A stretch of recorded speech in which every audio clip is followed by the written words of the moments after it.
So, following yesterday's successful run, I do want to try the engine again several times, a cold start, a hot start, just to make sure everything's okay.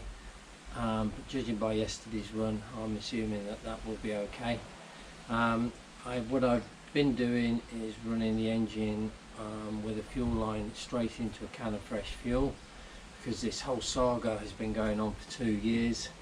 I have 2 years worth of fuel in my fuel tank, so now I'm going to drain the fuel tank.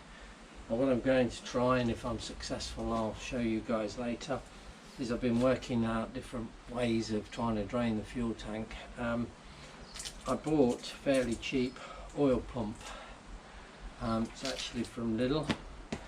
I'm hoping it's powerful enough. If it's powerful enough to pull oil out of the sump, I'm assuming a much lower viscosity liquid like petrol will be able to pull the petrol out of my tank. I'm going to go through the hatch here. I'm going to change the anti-syphon valve as well, because at the beginning of this saga I was starting her up and she wouldn't go up onto full power. I'd have to leave her running for a while. The boat engineer said that I needed a new anti-syphon valve, but what he'd done is he'd stripped down the one I've got and put a weaker spring in it. I'm not sure whether he did that or not, or how good a job. So I'm going to look at changing the anti-syphon valve while I'm down in the little hatch here. I'm messing about with the fuel tank. So let's see how that goes. The idea is I'll take out the old fuel. I shall put enough fresh fuel in to run the engine again. So now the engine will be running from fuel in the tank through the new anti-syphon valve. If all that checks out and she starts and stops hot and cold, then we'll be down to a sea trial. So there we go. So here we are. What I've done is I've took off the old anti-syphon valve. I've got my new one ready to put on, and I'm going to put a new fuel line on. What I've done is I've just unscrewed the float, or it's either a float or an ultrasonic, but the sensor for the fuel level in the tank. I've inserted a rubber fuel line, which is here, and I'm using this oil sump pump, which I've just hooked up to a small motorcycle battery, which I use for different little jobs. Got my petrol can. I've looked at my fuel gauge, quarter tank.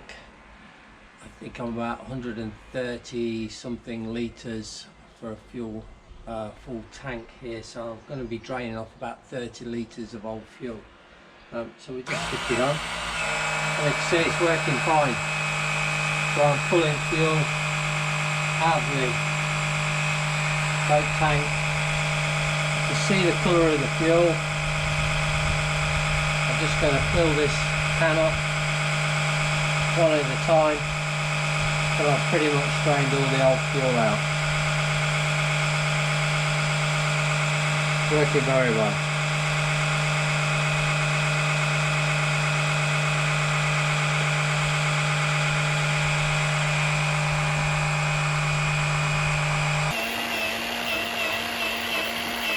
When you see pump behaving in this way, pulling in air, I'm getting pretty close to getting most of the fuel out. What I do is just jostle the fuel line a little bit, move it around in the tank, and then when you see nice fuel like this, you're back into the fuel again in the tank. And you just keep doing that until pretty much you're just pulling fresh air and a little bit of fuel. I'm not going to drain it completely, it's almost impossible. But as long as I've got 90% of the old fuel out the tank, I'll be happy with that. Well, I've just finished emptying the fuel, and the pump worked fantastic. So I'll just show you the pump, what I got. Took about just under 40 litres out of the boat. So now I'm going to put in a new anti-syphon valve, a new fuel line, and get ready to try the engine one more time off fresh fuel directly out of the can. If that runs okay, then what I'll do is I'll put some fuel in the boat, do a couple of trips backwards and forwards to the garage, put about 40 odd litres in, run it up from the fuel tank, and just check then that the anti-syphon valve and the new fuel line are not interfering with the flow of fuel to the engine, and we're there. Okay, so what we have here is now a new anti-syphon valve, which is just here. Put on a new fuel line, and pretty straightforward. A note to Glastron, if ever you watch this video, why do you put such a small hole for access to get an anti-syphon valve that fits in your fuel level? There's a pipe at the back here, and look at all this space. Why don't you just cut a big hatchway that'll come out, make access easier? And look at the rough edging on the fiberglass. Cut my hand to shreds. Anyway, we're done. Okay, she's started first time. I've drained the old fuel out of the tank. I put new fuel in. And she's now running off the fuel tank. Her own fuel tank, fresh fuel, new fuel line, new anti-syphon valve. Seems to be ticking over very nicely. So I'm just going to leave her running now. Over the next couple of days, I'm going to stop her, hot and cold. Everything looks alright. Sea trial next. Okay, so I took the boat out on a sea trial. Changing those spark plugs made a massive difference. She starts first time, idles very smoothly, very responsive to the throttle, shoots straight up through the revs. At low speeds and low engine speed, she's fine. I got up to about 3,000 revs up on the plane, and she started to miss, started to jutter a little bit, run a little bit lumpy. As soon as you drop below the 3,000 revs, she starts to calm down again. She'll pot around on idle, anything up to 3,000. As soon as you're hitting like 3,000, you're really starting to rev the engine.